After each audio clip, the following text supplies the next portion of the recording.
안녕하세요. 베이비 플래너 과정을 맡게 된 김윤미라고 합니다. 저와 함께 베이비 플래너에 대해서 공부를 할 텐데요.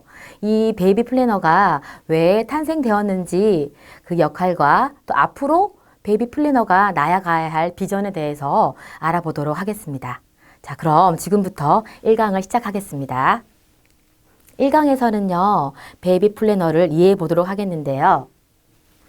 이 베이비 플래너가 어떻게 탄생이 되었는지 살펴보겠습니다. 베이비 플래너는 미국에서 먼저 2006년도에 전문 직업으로 지정이 되었어요. 그렇다면 우리나라에서는요, 베이비 플래너 지원 사업 계획을 내게 되었거든요. 그래서 그 시점이 2013년도입니다. 그래서 우리나라에서는 2013년도에 베이비 플래너라는 직업이 생겨나게 되었습니다. 그렇다면 우리나라에서 이렇게 베이비 플래너가 탄생된 배경에 대해서 알아보겠습니다. 크게 세 가지로 볼 수가 있겠는데요. 첫 번째로 이제 사회가 많이 이제 배경이 변화되고 있었고요. 그리고 가족 형태도 점점 다양화되고 있습니다. 또 맞벌이 부부가 증가를 하면서 이 베이비 플래너에 대한 이제 필요성을 느끼게 되었거든요. 이제 사회적 배경을 보시면 이제 아이를 많이 낳으시다가 이제는 점점점 아이를 한 명씩 이제 출산을 하는 그런 사회적 분위기가 정착이 되면서 이 아이가 한 명이 아주 소중하게 생각이 되어지게 됐어요. 그래서 이 아이의 뭐 기질이라든지 그 재능을 고려해서 뭐 교육을 시킨다든지 아니면 어린이집이나 유치원에 보낼 때도 굉장히 심사숙고를 해서 보내시거든요. 그래서 이런 사회적 이제 배경이 베이비 플래너를 탄생시키게 된 역할을 했습니다. 그리고 뭐 다문화라든지 이혼이나 한부모 가정 등 가족 형태가 다양화되었거든요. 예를 들면 다문화 보시면 어린이집에서도 시간 연장 어린이집이 있고요. 그 다음에 24시간 어린이집이 있고 가정 어린이집, 그 다음에 장애아 보육 어린이집이 있었는데 이제 다문화 아이들이 많다 보니까 다문화 어린이집이 생긴 겁니다. 그렇듯이 이제 가족 형태가 아주 다양화되었죠. 그래서 홀로 양육을 하자니 너무 어려운 거예요. 뭐 주 양육자가 돈을 벌기 위해서 밖으로 나가실 때 아이를 돌봐줘야 될 그런 기능을 해주는 사람이 필요했겠죠. 자, 그리고 부모도 중에서 엄마 아빠 모두 이제 일을 하시는 거예요. 여성의 사회 진출이 확대가 되면서 뭐 임신을 이제 한다거나 출산을 한다거나 육아를 할 때도 스스로 혼자서 여성이 해결하기가 어려워졌어요. 그래서 이제 베이비 플래너의 필요성을 느끼게 되었어요. 나라에서도 여성의 이제 경력 단절 이제 문제를 인식하게 되어서 이제 베이비 플래너를 탄생을 시켜서 이런 여성들에게 도움을 주기 위해서 베이비 플래너가 생겨나게 되었던 겁니다. 자, 그렇다면 저희들이 해야 할 일이죠. 베이비 플래너 역할은요. 크게 네 가지를 볼 수가 있겠는데요. 자, 임산부에게, 그 다음에 출산맘에게, 그 다음에 출산하고 나서 육아를 하실 때 육아맘, 그 다음에 이제 부모 교육, 코칭을 해주셔야 돼요. 이렇게 크게 네 가지를 볼 수가 있는데 첫 번째로 이제 임산부 보시겠습니다. 이제 요즘에는 그냥 임신 같은 경우에도 계획된 임신을 많이 하세요. 이제 계획된 임신을 준비하면서 출산 전 건강검진, 산전 검사를 하는데요. 또 이제 출산을 하기 전에 산전 검사는 어떤 것이 있는지도 궁금해 하시는 경우가 많기 때문에 이런 것들 알아두셔서 이제 상담을 해주셔야 되겠고요. 그리고 그냥 아무런 변화가 없다가 임신을 하게 되면 심리적으로 많이 혼란스럽겠죠. 이러한 부분에서 이제 심리도 상담을 해주셔야 되겠습니다. 그리고 이제 임신을 하고 나서 임신한 개월수에 따라서 또는 주기에 따라서 태교법을 알려주신다면 산모에게도 그리고 뱃속에 있는 태아에게도 매우 유익한 시간이 되겠죠. 그래서 이런 것들도 알아두셔서 알려주셔야 됩니다. 그 임신하고 나서 14주가 지나면 이제 운동을 하셔야 되는데 이 운동이 그냥 쉽게 생각하시면 안 되는 겁니다. 왜냐하면 순산을 위한 것이거든요. 임산부가 조심한다고 운동을 하지 않는다면 비만이 올 수도 있어요. 그렇다면 임신성 당뇨도 올 수 있고 임신 중독증도 쉽게 올 수가 있습니다. 그리고 태아가 이제 급소적으로 이제 커지는 거죠. 그럴 경우에는 순산하기가 어렵습니다. 그래서 또 순산을 또 한다는 것은 진통을 겪는 그 시간을 단축시켜준다는 그런 의미거든요. 그래서 임산부 운동 여러 가지가 있어요. 요가라든지 뭐 수영이라든지 여러 가지가 임산부들이 할 수 있는 운동이 있어요. 이런 것들을 이제 권유를 해주시면 되겠습니다. 그리고 또 출산 예정일이 다가오는 거예요. 그럴 때는 분만 절차, 뭐 자연 분만도 있고 인공 분만도 있고 요즘 또 자연 분만도 있다고 하더라고요. 그런 절차. 또 분만 시간에 따라서 분만이 1기, 2기, 3기가 있는데 그 시간에 따라서 어떻게 이제 호흡을 하면 되는지 호흡법에 대해서도 이제 저희들이 확실히 알아서 이제 임산부에게 알려주시면 되겠죠. 자, 두 번째로 이제 출산을 하고 나서 이제 도움을 주셔야 되는데요. 출산을 하고 나서는 이 심리 상태에 대해서 어려움을 겪는 경우가 많아요. 많이 들어보셨죠? 산후 우울증.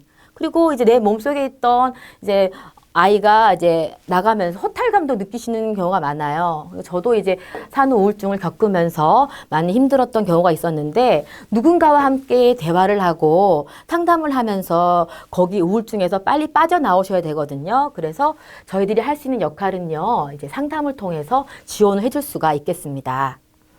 그리고 출산을 하고 나면 이 산모들이 이제 호르몬이 불균형적이에요. 뭐 땀이 갑자기 많이 난다든지, 갑자기 뭐 열이 난다든지, 춥다든지 이런 호르몬 분비가 불균형될 수 있고요. 그리고 체력도 아주 바닥이라고 할 수가 있어요. 무릎도 아프고 손목도 아프고 그렇습니다. 그럴 때 어떻게 하면 이런 부분에서 빨리 탈출을 할 수 있을지 건강하게 할 수 있는 산후관리법도 함께 이제 대화를 하면서 알려주시면 좋겠죠. 이런 것들이 저희들 역할인데요. 또 갓 태어난 신생아의 목욕법과 관리, 뭐 배꼽 관리라든지 모욕을 했을 때 머리를 감긴다든지 이런 것들도 이제 첫째를 출산한 경우에는 많이 어려워하거든요.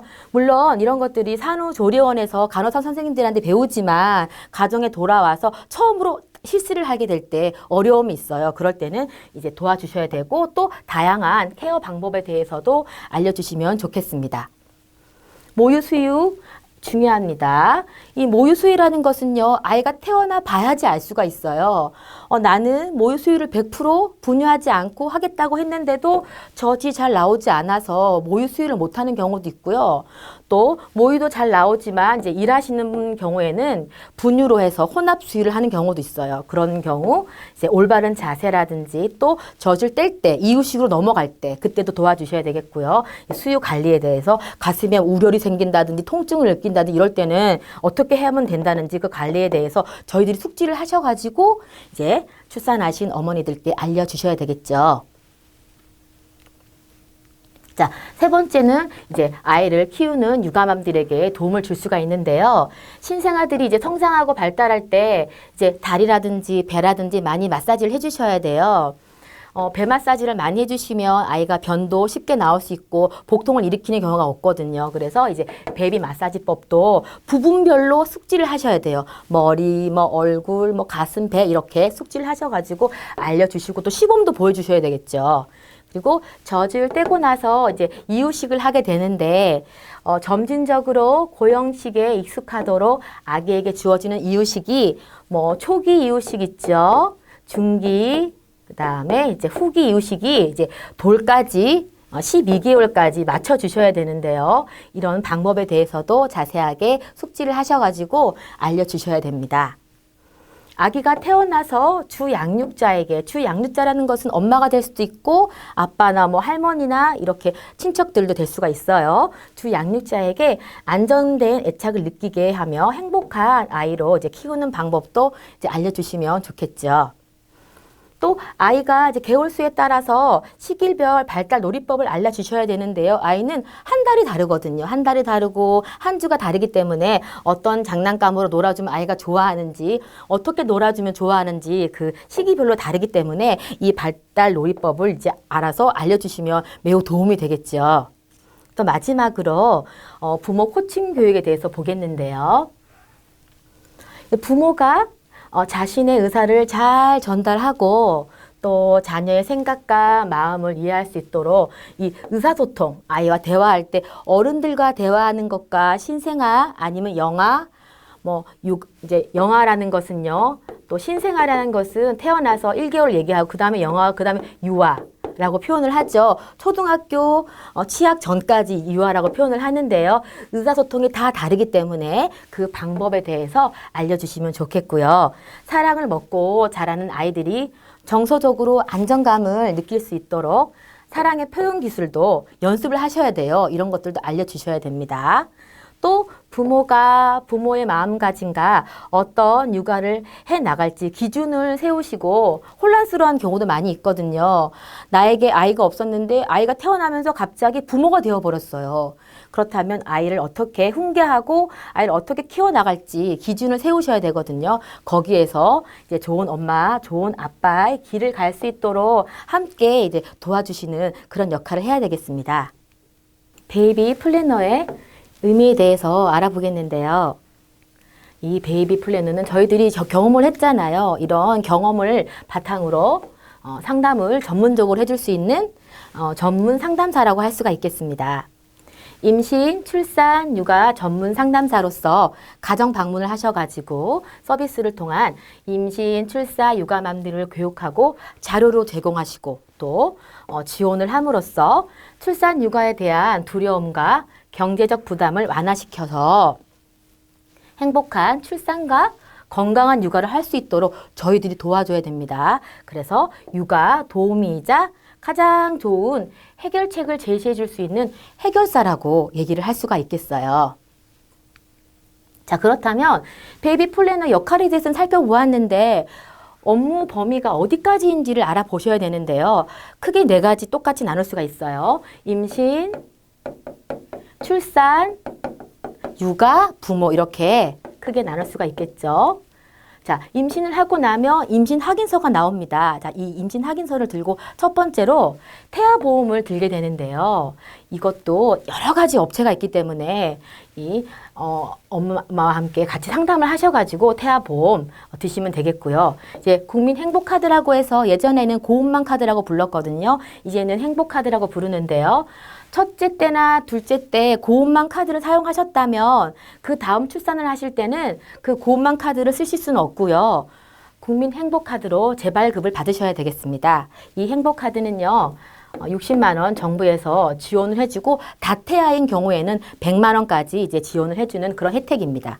그리고 주수별 체크리스트를 가지셔야 되는데요. 저희들이 항상 보면 계획표라든지 체크리스트라든지 그런 것들을 기입을 하셔가지고 작성을 하셔가지고 가지고 계셔야 돼요. 임신을 했을 때 그 주수별로 엄마의 변화라든지 아이의 변화가 어떻게 달라지는지 체크리스트를 통해서 항상 알려주시고 대화를 해주셔야 됩니다. 그리고 출산용품도 이제 엄마들이 보면 이것도 이쁘고 저것도 이뻐서 막 사는 경우가 있어요. 그렇기 때문에 마찬가지로 체크리스트를 만드셔가지고 꼭 필요한 물건들 이제 구입할 수 있도록 경제적인 부담을 완화시켜 줄 수 있도록 도와주셔야 되겠고요. 정부 지원 시책도 해마다 다르기 때문에 관심을 갖고 항상 아셔야 될 부분입니다. 그리고 이제 출산을 하게 될 경우에는 지역별로 지원 혜택이 달라요. 첫째일 경우, 둘째일 경우, 다자녀일 경우 혜택이 다르기 때문에 이것도 그 지역에 따라서 알아두시는 게 중요하겠죠. 그리고 육아용품 같은 경우에도 혜택을 받거나 무료로 제공을 받거나 아니면 추천을 통해서 이제 알 수도 있기 때문에 이 용품도 항상 잘 주의 깊게 보셔야 되겠습니다. 출산 준비도 계획표를 만드셔서 어떻게 하면 출산을 잘할 수 있을지 계획표를 만드셔가지고요. 대화를 통해서 계획표를 살펴보면 되겠습니다. 그리고 순산 체크리스트라는 것은요. 분만이 1기, 2기, 3기가 있잖아요. 이럴 때에 순산을 할 수 있도록 어떻게 하면 될지 운동을 한다든지 건강한 음식을 먹는다든지 이런 것들 체크리스트를 만드셔가지고 대화를 통해서 알려주셔야 돼요. 자, 이 스튜디오라는 것은요, 성장 앨범을 얘기를 해요. 보통 산부인과에서 스튜디오와 함께 해서 소개를 해주는 경우도 있지만 요즘 어머니들께서는요, 굉장히 스타일도 다양하시기 때문에 내가 원하는 성장 앨범이 있어요. 그리고 원치 않은 경우도 있고요. 그런데 이제 스튜디오를 선별을 하셔가지고 촬영을 하시게 된다면 아이가 산후조리원에 갔을 때부터 기사님들이 나오셔서 촬영을 해줍니다. 그리고 50일, 100일, 그리고 가족 사진도 찍을 수 있고요. 그 다음에 돌잔치까지도 이제 행사를 해주시는데요. 그렇지 않고 저는 2돌, 3돌까지도 앨범 만들고 싶다고 하신다면 그렇게 스튜디오와 계약을 하시면 되겠습니다. 이 산후조리원은요, 또 유명하고 잘 되어 있는 곳은 이미 6개월 전에 예약이 마감되는 경우가 많이 있어요. 저 같은 경우에도 조리원을 알아봤는데 제가 예약을 할 때는 일반실은 다 빠지고 VIP 시설밖에 없다고 하더라고요. 근데 저는 산부인과와 같이 있던 조리원이기 때문에 이제 VIP석을 이제 선택할 수밖에 없었거든요. 그 때문에 미리미리 조리원도 알아보셔가지고 산후조리원 선택하실 때 주의사항이라든지 꼭 알아야 될 사항 같은 것들도 알려주셔서 올바르게 선택할 수 있도록 도움을 주셔야 되겠습니다. 육아를 하게 되면요. 아이가 태어나면 출생신고를 하잖아요. 이런 부분도 안내를 해주시면 좋겠고 아기 예방접종 많이 있습니다. 그래서 이 접종표를 아셔야 되고 언제 어떻게 무엇을 접종을 해야 되는지 알려주시면 좋겠습니다. 그리고 아이 성장도 건강검진을 하지만 아이 그 개월수 성장에 따라서 어떻게 발달하고 있는지 우리 아이가 너무 느린 것 같아요. 우리 아이는 말을 느려야 하지만 이 발달표가 있다면 비교를 하면서 말씀드릴 수 있겠죠. 어머니 이 시기에는 그렇게 느린 거 아닙니다. 걱정 안 하셔도 된다고 안정감을 줄 수 있게끔 발달표 항상 이제 숙지하셔야 되고요. 모유 수유 관리도요, 혼합 수유를 한다든지 아니면 일을 하실 경우에는 모유 수유를 못할 경우도 있잖아요. 아니면 이제 어떻게 관리를 하면 되는지 가슴이 부어서 우열이 생긴다든지 아니면 많이 아파가지고 힘들어할 때 마사지법이라든지 여러 가지 다양한 관리가 있습니다. 그런 것도 알려주셔야 되고요. 시기별도 아이들이 한 주가 다르고 한 달이 다르기 때문에 시기별로 놀이법이 다양해요. 근데 아이가 그 시기에 따라서 좋아하는 놀이가 있고 별로 흥미를 못 느끼는 놀이가 있어요. 그래서 시기별로 이 놀이 방법을 아셔가지고 아이와 놀아준다면 이제 많이 이제 도움이 되겠죠. 그리고 미아 방지 지문 등록법이라고 있는데요. 이것은 예전에 경찰서라든지 파출소로 가셔가지고 직접 등록을 하셨어야 되는데 이제는요. 안전 드림 앱이라는 어플이 나왔습니다. 그래서 이 어플을 까셔가지고 어떻게 지문을 등록하면 되는지 미리 한번 해보셔야 되겠죠. 그래야지 안내를 해줄 수가 있으니까요. 이런 방법들도 있습니다. 자, 이제 부모들한테 알려주는 것은요. 이게 정부 육아 지원 시책이 다 지역마다 달라요. 그리고 첫째 아이일 경우, 둘째 아이일 경우, 다자녀일 경우에 받는 시책이 다르기 때문에 지원이 다르기 때문에요. 항상 주의 깊게 이제 알아두셔야 되겠습니다. 그리고 돌잔치 아이가 태어나면서 하는 잔치 중에 가장 큰 잔치잖아요. 또 중요하기도 하고요. 그런데 스튜디오와 마찬가지로 엄마들 스타일이 굉장히 다양합니다. 소규모로 하고 싶어 하는 경우도 있지만 지인이라든지 주위에 이제 친척분들 다 모셔가지고 크게 하고 싶어 하시는 경우도 있어요. 자, 돌잔치를 하게 될 경우에는 돌상을 차려야 되고 돌잡이 해야 되겠죠. 그런데 이제 돌상에는 어떠한 것들이 올라가면 되는지 그 종류도 알려주시면 좋겠고요. 보통 업체를 끼고 할 경우에는 이 돌잔치 돌상이 너무 비싼 거예요. 그렇기 때문에 미리 알려주셔서 경제적으로도 좀 도움을 주시면 좋겠습니다. 자, 부모 코칭 교육도 아이가 첫째든 둘째든 내 아이가 태어날 때마다 혼란스러워 하거든요. 그래서 어떻게 하면 이제 아이를 잘 키울 수 있을지, 그리고 부모와 자녀, 부부 간에도 의사소통이 중요합니다. 예를 들면 주 양육자와 부양육자가 생각하는 이제 가치관이 다른 거예요. 나는 이렇게 양육을 하고 싶은데 또 부양육자는 다른 의견을 갖고 있는 거죠. 그리고 며느리, 시어머니 의견이 달라서 부딪히는 경우가 많잖아요. 그래서 부모, 자녀의 의사소통도 매우 중요하지만 이 어른들 간에 또 부부 간의 의사소통 때문에 부딪히는 경우가 굉장히 많아요. 아이가 태어나서 양육을 한다는 것은 행복하고 기쁜 일인데 어른들 간에 다툼이 있다 보면 이게 고통이고 슬픔이 될 수가 있습니다. 그래서 중심점을 잡아주셔야 돼요. 기준을 잡아주셔서 어떻게 하면 의사소통을 좋게 해서 부부 간에도 사이좋게 또 부양육자와 주양육자가 사이좋게 아이를 양육할 수 있을지도 도와주셔야 되겠습니다. 그래서 좋은 부모 되기 하셔야 되겠죠. 이 아이 행복카드는요, 앞에서 말씀드렸던 이제 국민 행복카드랑 같은 건데요. 그거 쓰시다가 이제 아이 행복카드를 사용을 어떻게 하시냐면요. 이것은 어린이집에 갔을 때 보육료를 결제할 때 이 나라에서 지원받는 혜택으로 이제 카드를 결제를 하시면 되고요. 유치원일 경우에는 유아학비라고 합니다. 유아학비를 결제하실 때 이 행복카드를 해주시면 되는데요. 그 연령에 따라서 나라에서 지원받는 금액이 다르기 때문에 금액은 이제 어린이집이나 유치원에 가면 아실 수가 있어요. 그래서 이렇게 아이 행복카드 사용을 하시는 방법도 부모님들에게 자세하게 알려주셔야 되겠습니다. 자, 우리 베이비 플래너는 앞으로 어떤 비전을 갖고 있을까요? 좋은 점은요, 학력이나 이 전공과는 무관해요.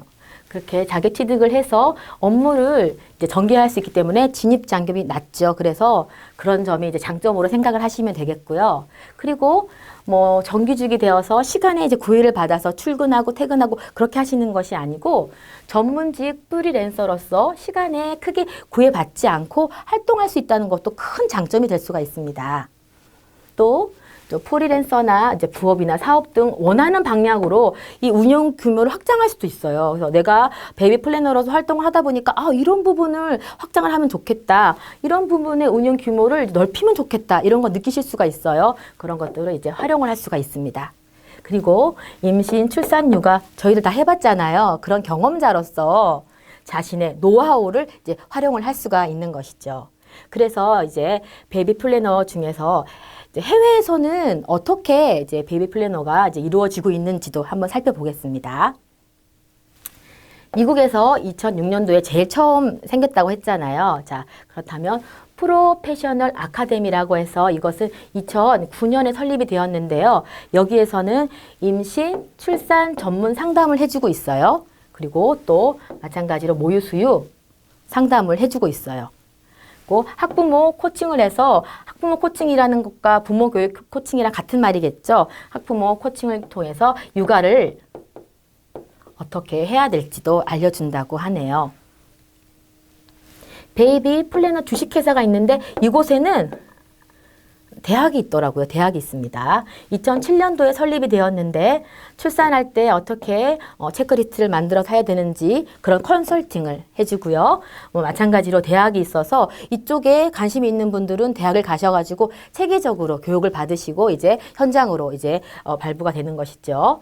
베이비 프로 비즈니스 플랜 코스를 이제 오픈을 해서 이것도 많이 활용을 하고 있다고 합니다. 자, 영국에서는 이제 베이비 플래너 활동을 어떻게 하고 있는지 보자면요. 국제 베이비 플래니즈라고 해서 2007년도에 설립되었어요. 근데 여기서는 이제 간호사 출신의 베이비시터가 이제 도움을 주고 있고요. 영양사를 통한 건강 관리를 하고 있는데요. 이 영양사는 이제 산모에게 또 출산맘에게 이제 어떤 식단표를 통해서요. 영양을 관리를 하고 있고 아이에게 또 이유식을 제공을 할 때 이유식이 초기 이유식과 중기 후기가 있다고 말씀드렸잖아요. 그래서 그럴 때도 식단표를 짜셔가지고 영양사가 이제 건강 관리에 대해서 이제 도움을 주고 있다고 합니다. 또 이제 아기 방을 이제 인테리어를 할 때요. 무조건 예쁘게 꾸민다고 좋은 것은 아니고요. 아이가 신생아일 경우에는 시력이 흐리기 때문에 모빌을 다실 때에도 색깔 있는 모빌이 아니라 흑백 모빌 같은 거 달아주셔야 되거든요. 그렇듯이 이제 아기 방 인테리어에서도 도움을 주고 있다고 합니다. 자, 그리고 베이비 나이저는요. 2014년도에 설립이 되어서 임신, 출산, 육아에 이제 서비스를 해주고 있고요. 또 신생아 용품도 이것저것 사지 않게 추천을 해주셔가지고 금전적으로도 도움을 주고 있다고 합니다. 또 이제 마찬가지로 다 가정 방문을 하셔가지고 이런 서비스 지원을 해주고 있는 것이겠죠. 가정 방문 서비스를 해주고 있다고 합니다. 자, 그리고 캐나다에서는요.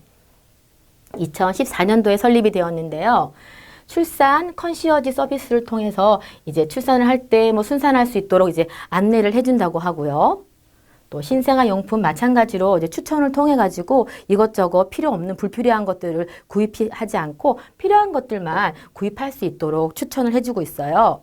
그리고 유아 용품 워크숍을 운영을 하면서 이런 추천한 물건들을 쉽게 살 수 있도록끔 이렇게 유아 용품 워크숍도 운영을 하고 있다고 합니다. 자, 마지막으로 이제 프랑스에서는 어떻게 시행이 되고 있을까요? 노바 비탐이라고 해서 2009년도에 설립이 되었고요. 출산 전 이제 서비스를 해주고 있으며 출산 과정에서 함께 이제 동행을 한다고 합니다. 동행을 해서 이제 컨설팅을 제공을 해주고 있고요. 또 뭐 의학이라든지 뭐 심리, 보육, 수유, 수면 이런 것들 모두 전문 분야의 전문가들과 함께 다양한 파트너십을 맺고 이제 서비스를 전문적으로 이제 해주고 있다고 하네요. 그래서 1강에서는 베이비 플래너의 큰 틀에서 살펴보았다면 다음 강의부터는요, 임신, 출산, 육아, 그리고 부모 교육까지 세분화하여서 자세하게 알아보도록 하겠습니다. 다음 강의에서 뵙겠습니다. 감사합니다.